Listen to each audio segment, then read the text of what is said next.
Assalamualaikum warahmatullahi wabarakatuh. Oke, perkenalkan nama saya Tri Haryanto.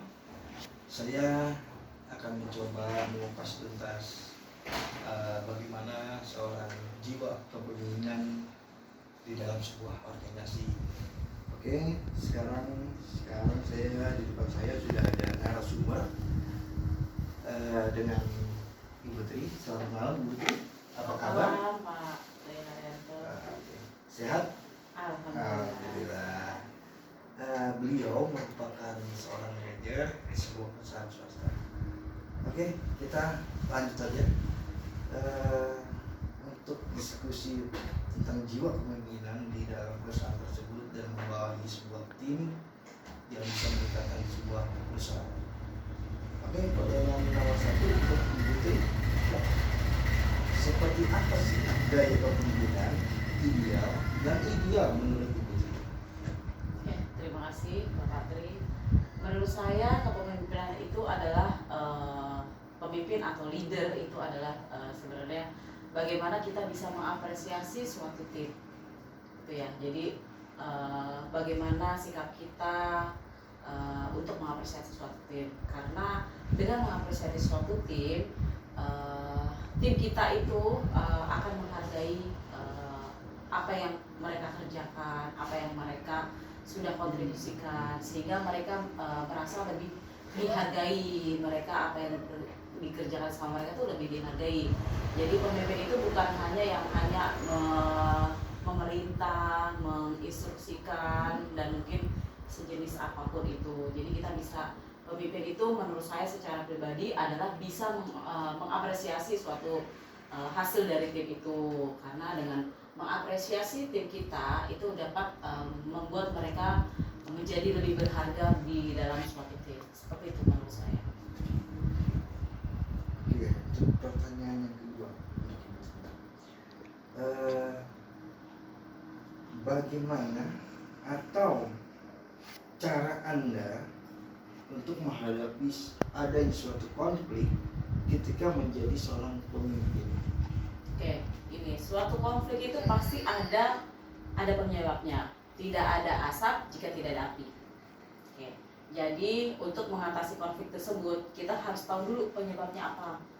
Bukan langsung menginterogasi seperti mereka menjadikan tersangka atau apapun. Kita harus cari tahu dulu penyebabnya. Dari penyebab itu baru kita bisa telusuri mulai dari awal sampai kita tahu dulu flow-nya seperti apa, informasi-informasi, kita mencari informasi seperti apa penyebabnya, dan kita sama-sama mencari solusi untuk menyelesaikan masalah tersebut. Karena pasti suatu masalah itu tidak mungkin tidak ada solusinya. Pasti setiap masalah itu pasti ada solusinya. Mungkin cara untuk menyelesaikan masalah tersebut mungkin yang harus kita lebih bijak untuk bagaimana cara untuk mengatasi masalah tersebut. Oke, untuk selanjutnya Ibu Tri, apa yang Anda lakukan jika terdapat selisih atau berbeda pendapat di antara anggota tim untuk menyelesaikan suatu permasalahan? Oke, suatu selisih itu tidak ada yang tidak baik. Pasti suatu selisih itu adalah baik, gitu ya. Jadi bukan berarti ketika pasti suatu tim itu dibawahi oleh lebih dari satu orang pasti selisih itu pasti ada. Cuman bagaimana kita untuk menghadapi, untuk menyelesaikan selisih antara satu dengan satunya yang lain, ya, dengan pihak yang lain. Itu caranya adalah dengan kita cari pasti selisih itu ada penyebabnya. Jadi misalnya karena ini berarti seperti ini, selisihnya karena ini berarti seperti ini. Jadi kita cari solusinya bersama-sama, karena di suatu selisih itu pasti ada hasil yang lebih baik lagi. Jadi bukan berarti selisih itu tidak baik. Perselisihan itu kita menganggap itu baik karena apa? Perselisihan itu menjadi kunci kuat untuk suatu tim bisa menjadi solid seperti itu. Jadi mungkin sama-sama duduk bareng, memberikan penjelasan dari selisih tersebut, seperti itu sih menurut saya. Jadi mungkin intinya kita bisa duduk bareng menyelesaikan perselisihan itu. Dari selisih itu kita menjelaskan penyebabnya, alasannya, akibatnya, dan seperti apa. Jadi bisa menjadi kunci utama untuk itu kita duduk sama-sama, maksudnya mencari solusi yang terbaik seperti itu sih. Oke, untuk next pertanyaan selanjutnya, apa sih strategi yang terbaik yang Anda lakukan untuk meningkatkan kompetensi di antara anggota tim Anda? Oke, kompetensi itu pasti setiap orang memiliki kompetensi yang mungkin kalau satu orang akan lebih paham mengenai ini, kompetensi yang satu lagi paham mengenai ini. Kita harus tahu dulu kemampuan dari setiap individu tersebut. Kita dengan cara mengetahui kemampuan dari individu tersebut, kita dapat mengarahkan mereka untuk memberikan training seperti itu, memberikan mengenai case-case pekerjaan yang ada seperti itu, bisa membuat mereka mengetahui lebih dalam mengenai suatu yang pekerjaan yang harus mereka dalami. Jadi mungkin kalau dari saya pribadi adalah biasanya itu ada training sama case-case suatu masalah yang bisa diselesaikan mereka sehingga bisa belajar mengetahui lebih dalam.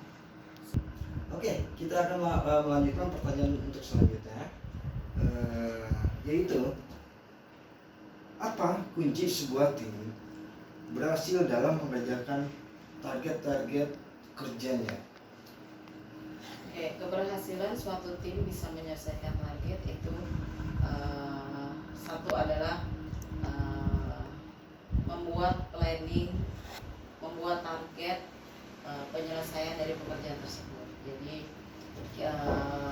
kita bisa membuat planning setiap masing-masing individu target yang harus diselesaikan. Yang kedua adalah bekerja sama tim, jadi tidak bekerja secara individu. Artinya jika terdapat suatu pekerjaan yang mungkin melebihi dari batas waktu dari suatu individu, itu bisa dikerjakan bersama-sama dengan individu lainnya di dalam suatu tim, sehingga target suatu tim itu bisa tercapai dengan baik. Jadi intinya ada dua, adalah yang pertama adalah kita harus membuat planning dan target supaya bisa terorganisasi pekerjaan tersebut. Yang kedua adalah bekerja sama dengan baik antara individu dengan individu lainnya di dalam suatu tim.